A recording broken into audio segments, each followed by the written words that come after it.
Victor Teo, who's an Indo-Pacific affairs analyst, joining us from Singapore. Good to have you with us, Victor. Now, firstly, Taiwan's stock exchange has surpassed $4 trillion in market value to overtake the UK. How has it managed to achieve that? Well, I think it's a combination of luck and geopolitics. We are seeing what I call AI gold rush. And because of East Asian economies' dominance in AI sector, especially in terms of the hardware and infrastructure, we're seeing the markets across Asia being buoyed by this influx of capital into these industries and firms. So I think Taiwan is not the only country that has benefited from this. Japan, South Korea, and to a certain large extent, Singapore has seen an influx of funds into AI sectors, and of course, the most recent one is Taiwan.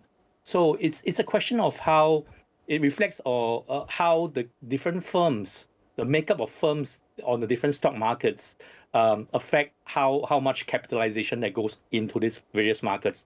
So I wouldn't say that the London Stock Exchange is actually losing competitiveness. It's more reflective of a global shift towards AI-centric manufacturing hubs, of the kind of money that is coming into these hubs. So the presence of TSMC, a few months ago, a lot of people in Taiwan is bemoaning how TSMC is probably going to go downhill because of how the company has decided to take a big portion of its manufacturing and move them to the United States. But, today these people are saying differently. So it's just, a shift of geopolitics, and as well as how the funds are seeking to go into places which is seen to be more befitting. So traditional IT and AI firms have always favored the United States, and now in Asia, Taiwan, South Korea. So it's just a reflection of these shifts. And what structural changes does London need to attract the next generation of tech unicorns? Well, I think the British regulators and the London Stock Exchange people know better than this. They should actually make a study to see why the firms are actually choosing to go to the US or Asia to list. But I would suspect it has to do with the listing requirements of the firm. It has to do with the governance procedures put in place. That means the regulatory framework. And perhaps maybe the British Stock Exchange is more suited for traditional industries.